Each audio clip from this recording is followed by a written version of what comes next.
नूतन जिल्हा परिषद सदस्य, पंचायत समिती सदस्य, सत्कार समारंभासाठी उपस्थित असलेले शिवसेनेचे खरोसा गटाचे जिल्हा परिषद सदस्य तानाजीराव जाधव,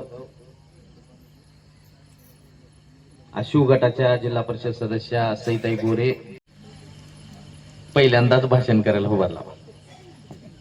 नाहीतर जिल्हा परिषद मध्ये दररोजच भाषण होते, दररोजच बोलणं होतं. होय बापू? हा. पण जिल्हा परिषदची निवडणूक झाली, त्याच्यामध्ये माझ्या घरच्याला उमेदवारी होती, पराभव झाला. जनतेनं पराभव केल्यानंतर पराभव मान्यच करावा लागेल. पण त्या पराभवापेक्षा सुद्धा एक आनंद कुठल्या गोष्टीत आहे,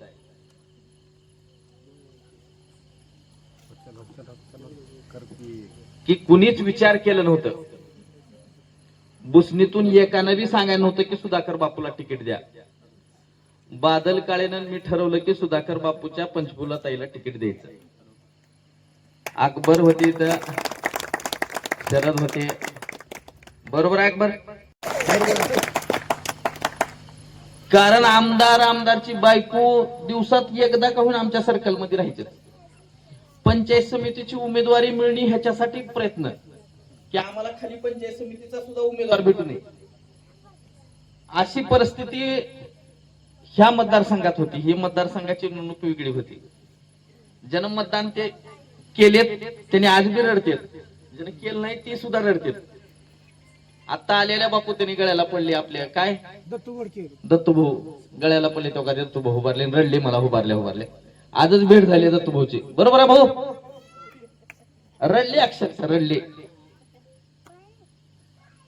म्हणजे कोणच पुसणीच्या लोकांना तिकीट मागायचं. आपण ठरवलं आपल्या आयुष्यामध्ये काम करत असताना मोठ्याला तर कुणी बी तिकीट देते, पण एक सामान्य माणूस ज्या माणसाला ग्रामपंचायतचं सदस्य आहे त्या माणसाला तिकीट द्यायचं, निवडून आणायचं, ही भूमिका आपण घेतली. बरेच जण तिकीट मागत होते, पण बापू सारख्या एखाद्या सामान्य माणसाच्या पंचफुला ताईला आपण तिकीट दिलं आणि निवडून सुद्धा या भादर जनतेच्या विश्वासावर आणलं. आता रामराजेने अतिशय चांगलं बोलले की बुसनीला विकासाचा पहिला वाटा, ही चुकीचं आहे. बुसनीला शेवटचा वाटा दिला पाहिजे. का बर बरोबर आहे बापू? हो का? आमचे महाराज आहेत तेव्हा ते लोद घ्यायचे, त्याला किती राग येऊ लागला बुसनी मायनस आहे म्हणून. बरोबर महाराज?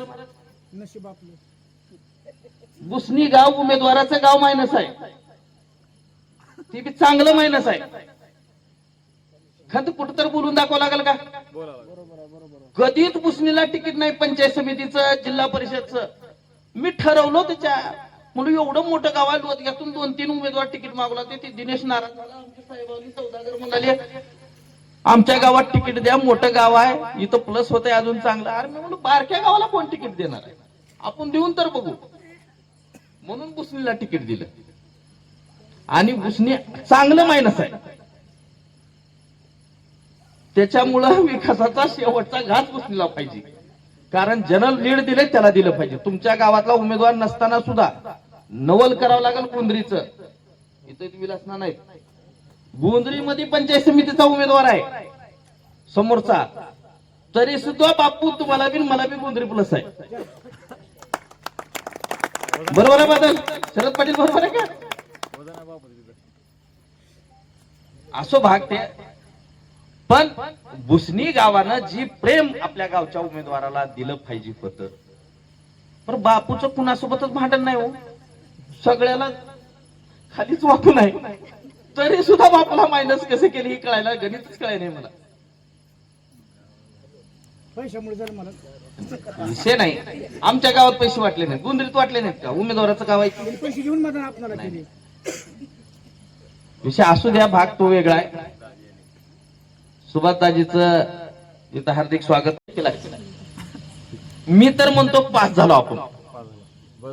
3 उमेदवार होते, 2 पंचायत समितीचं आणि 1 जिल्हा परिषद.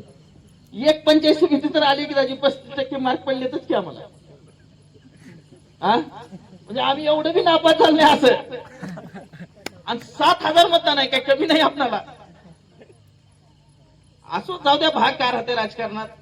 एवढी यंत्रणा जर आपल्याबद्दल लावली तर त्या यंत्रणेला भेद द्यायचं काम आपलं आहे. आपण दिलोच, तुमच्या सर्व सहकार्यानं आपण इथपर्यंत आहे. निश्चित ही झालं आमच्या मतदारसंघाचं, म्हणजे महाविकास आघाडी इथं नाही.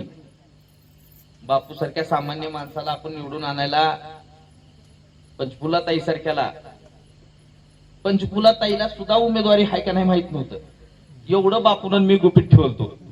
बापूची उमेदवारी 2 महिने आधी फायनल होती.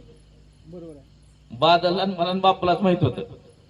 तिसऱ्या माणसाला सांगा, लगेच माणसाला दुसऱ्या दिवशी फोडायची उतारण्याची राव, लय अर्थ होती आमची का.